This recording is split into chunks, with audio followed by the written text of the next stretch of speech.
इतिहास में कुछ पहेलियां ऐसी हैं जो आज भी दिमाग को चकरा देती हैं। आज हम एक ऐसी ही सभ्यता की कहानी में उतरने वाले हैं। एक ऐसी दुनिया जो अपने समय से मीलों आगे थी और फिर अचानक रहस्यमयी तरीके से गायब हो गई। तो सवाल यही है, आखिर इतनी तरक्की कर चुकी, इतनी एडवांस्ड सभ्यता बस यूं ही गायब कैसे हो सकती है? ये वो सवाल है जो इतिहासकारों और पुरातत्ववेदों को दशकों से परेशान कर रहा है। सच कहें तो ये किसी पुरानी जासूसी कहानी से कम नहीं है और इसके सारे सुराग उन्हीं खंडरों में छिपे हैं। तो चलिए एक एक करके इन सुरागों को जोड़ते हैं। और यहीं से ये रहस्य और भी गहरा हो जाता है। सोचिए, हम उनके शहर देख सकते हैं, उनकी कला को समझ सकते हैं, लेकिन उनकी भाषा वो पढ़ी ही नहीं जा सकी है। मतलब वो लोग खुद को क्या बुलाते थे ये भी हम नहीं जानते। आज जो हम उन्हें सिंधु घाटी सभ्यता या हड़प्पा सभ्यता कहते हैं, वो तो हमने नाम दिया है उनके खोजे गए पहले शहर हड़प्पा के नाम पर। तो ठीक है, अपनी जासूसी शुरू करते हैं। पहला सुराग, उनके शहर। जो सबसे मजबूत सबूत वो पीछे छोड़ गए हैं वो है उनके शहर। और ये शहर उनकी सोच के बारे में बहुत कुछ कहते हैं।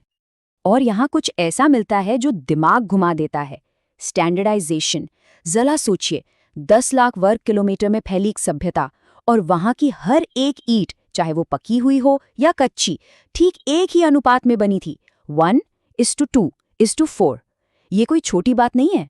ये दिखाता है कि कोई मजबूत केंद्रीय प्लानिंग थी। एक ऐसा सिस्टम था जो हर चीज को कंट्रोल कर रहा था। उनके शहर वो बस यूं ही नहीं बस गए थे, बल्कि पूरी प्लानिंग के साथ बनाए गए थे। लगभग हर शहर के 2 हिस्से थे। एक था ऊंचा टीला, जिसे गढ़ या सिटाडेल कहते हैं। शायद यहाँ शासक वर्ग रहता था या जरूरी सरकारी इमारतें थीं। और दूसरा था निचला शहर, जो ज्यादा बड़ा था, जहाँ आम लोग रहते थे। ये एक बहुत ही व्यवस्थित समाज का नक्शा है। और यहीं पर उनकी सोच का एक बड़ा ही दिलचस्प पहलू सामने आता है। एक तरफ देखिए उनकी इंजीनियरिंग का कमाल, उनकी ड्रेनेज व्यवस्था मतलब आज भी हैरान कर देती है। हर घर ढके हुए नालों से जुड़ा था। साफ सफाई और पब्लिक हेल्थ उनकी प्राथमिकता थी। लेकिन दूसरी तरफ एक अजीब बात है। मिस्र या मेसोपोटामिया की तरह यहाँ कोई बड़े बड़े मंदिर या आलीशान महल नहीं मिलते। ऐसा लगता है जैसे अपनी ताकत का दिखावा करना उनके लिए जरूरी ही नहीं था। तो चलिए अब इन शहरों की ईंटों से आगे बढ़कर उन लोगों की जिंदगी में झांकते हैं जो यहाँ रहते थे। उनके छोड़े हुए सामान यानी कलाकृतियों से उनकी दुनिया को फिर से बनाने की कोशिश करते हैं। ये लोग दुनिया से कटे हुए नहीं थे। अरे उनका व्यापार तो दूर दूर तक फैला हुआ था। देश के अंदर राजस्थान से तांबा, दक्षिण से सोना, गुजरात से कीमती पत्थर सब आता जाता था। और ये नेटवर्क मेसोपोटामिया और फारस की खाड़ी तक फैला था।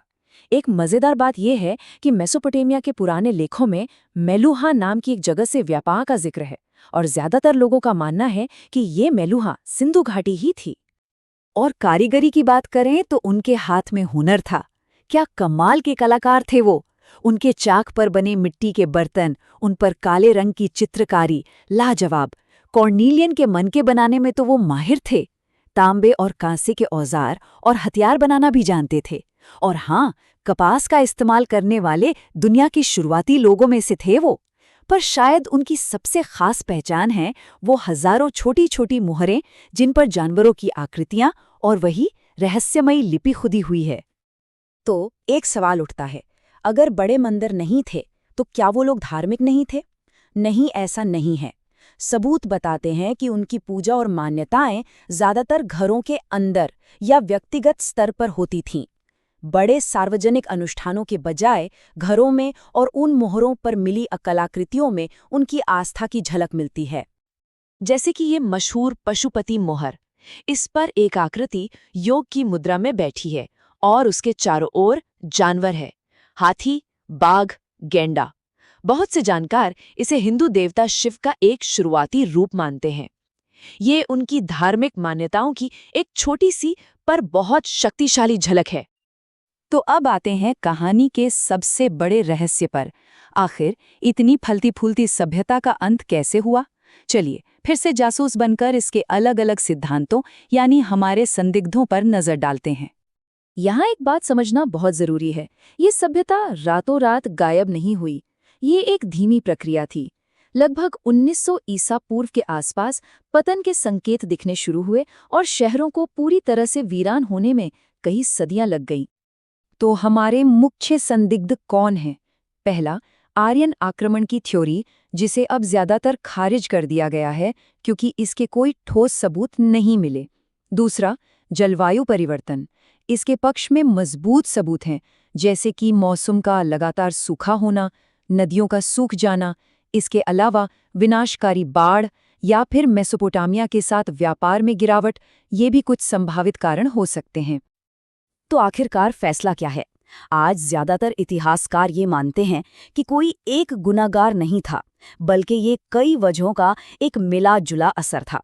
खास तौर पर पर्यावरण में बदलाव, जैसे सूखा पड़ना या नदियों का रास्ता बदलना, शायद सबसे बड़ी वजह थी जिसने इस महान सभ्यता को धीरे-धीरे पतन की ओर धकेल दिया।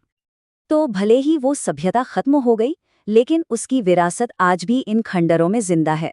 उन्होंने जो कुछ बनाया वो असाधारण था। चलिए उनकी कुछ सबसे शानदार उपलब्धियों पर एक नजर डालते हैं। मिसाल के तौर पर मोहनजोदाड़ो का विशाल स्नानागार, ये किसी वास्तुशिल्प के अजूबे से कम नहीं है। एक बहुत बड़ा पब्लिक पूल जो शायद किसी खास सामुदायिक या धार्मिक रस्म के लिए इस्तेमाल होता था। और कमाल की बात है इसकी वाटरप्रूफिंग, जो आज भी कायम है। या फिर गुजरात का लोथल, यहाँ दुनिया का पहला माना जाने वाला डॉकयार्ड मिला है, एक कृत्रिम गोदी जो ये साबित करती है कि वो समुद्री इंजीनियरिंग और व्यापार में कितने माहिर थे। और धोलावीरा को तो बिल्कुल नहीं भूल सकते। कच्छ के रण जैसे सूखे इलाके में उन्होंने पानी को जमा करने के लिए बड़े बड़े जलाशय बनाए। उनकी वाटर हार्वेस्टिंग की तकनीक ये दिखाती है कि वो मुश्किल हालात में भी जीना जानते थे। तो कुल मिलाकर देखें तो उनकी विरासत आज भी हमारे साथ है। शहरों की प्लानिंग का तरीका, साफ सफाई और ड्रेनेज पर ध्यान देना, वजन और माप का एक जैसा सिस्टम, ईंटों का एक साइज, कपास का इस्तेमाल और शायद उनकी कुछ धार्मिक परंपराओं की झलक भी जो बाद की भारतीय संस्कृति में देखने को मिलती है। उन्होंने एक ऐसी नींव रखी थी जिसे आज भी महसूस किया जा सकता है। और आखिर में हम उसी एक सवाल पर वापस आते हैं, उनकी लिपि। सोचिए, अगर किसी दिन हम उसे पढ़ पाएं तो क्या होगा? हमें उनके असली नाम पता चलेंगे, उनके राजाओं के, उनके देवताओं के, और शायद उनके गायब होने की असली कहानी भी। उन खंडरों में और कितने राज दफन हैं? ये एक ऐसा सवाल है जो शायद हमेशा हमें अपनी ओर खींचता रहेगा।